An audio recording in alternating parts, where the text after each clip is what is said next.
عمر جب دنیا سے گئے تو 80 دینار کا قرضہ تھا، 22 لاکھ مربع میل کا حکمران، اور اپنے بیٹے سے کہنے لگے بیٹے کوشش کرنا تیرے خاندان والے مل کے میرا قرضہ اتار دے، میری قبر پہ بوجھ نہ رہے، اور اگر خاندان والے مدد نہ کریں تو میرے دوستوں سے بات کرنا، وہ مدد نہ کریں تو پھر علی سے بات کرنا۔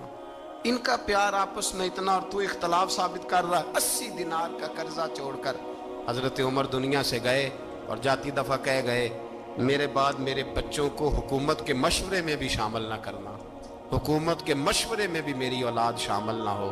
اتنا بڑا شخص اتنا بڑا رنگ دے کے یکم محرم کو جب عمر فاروق کا وصال ہوا تو بیٹے سے کہنے لگے اماں عائشہ سے جا کے کہو میرا بھی نبی پاک کے روزے میں دفن ہونے کو دل کرتا ہے۔ ایک قبر کی جگہ ہے اماں جی نے اپنے لیے رکھی ہے، بخاری ہے بخاری۔ حضرت عائشہ کے پاس صاحبزادے گئے، کہنے لگے اماں جی عمر کو زخم لگ گیا ہے، حالت بڑی پریشانی والی ہے۔ وہ کہتے ہیں اگر اماں اجازت دیں، سید عائشہ رو پڑی، فرمانے لگی کہ وہ اپنی قبر کی جگہ تو نہیں نہ کسی کو دیتا، پر عمر نے کمال ہی بڑا کیا، اسے کہو جاؤ گنبد خضرا میں قیامت تک جو مصطفیٰ پہ اور ابو بکر پہ سلام پڑھے گا وہ تجھ پہ بھی سلام پڑھ کے جائے گا، جاؤ میں نے جگہ دی۔ اعلیٰ حضرت فاضل بریلوی رحمۃ اللہ علیہ فرماتے ہیں وہ عمر جس کے آدھا پہ شہدہ شکر، اس خدا دوست حضرت پہ لاکھوں سلام، اس خدا دوست حضرت پہ۔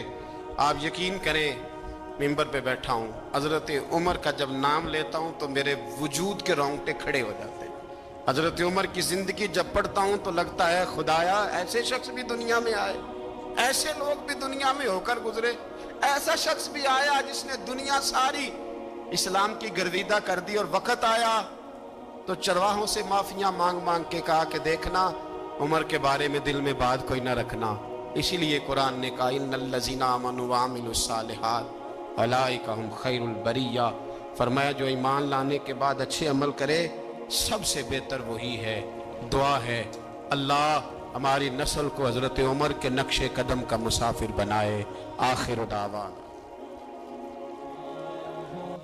صلی علی سیدنا و مولانا محمد، اللہم صلی علی سیدنا و مولانا محمد۔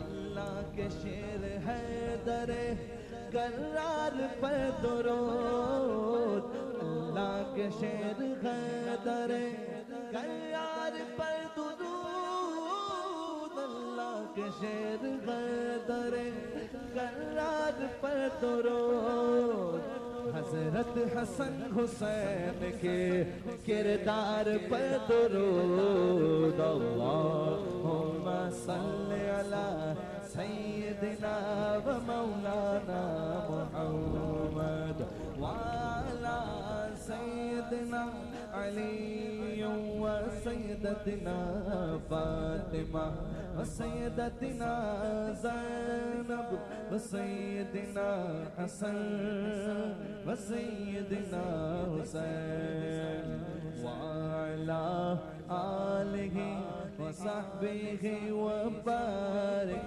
وسلم۔ زینب کی بارگاہ میں، زینب کی بارگاہ میں، زینب کی بارگاہ میں، زینب کی بارگاہ میں سلام نیاز ہے، زینب کی بارگاہ میں سلام نیاز ہے، جو مرتضیٰ کی لاڈلی زہرا کا ناز ہے، اللہم صلی علی سیدنا و مولانا محمد وعلی سیدنا علی و سیدتنا فاطمہ و سیدتنا زینب و سیدنا حسن و سیدنا حسین، زینب کی بارگاہ میں سلام نیاز ہے،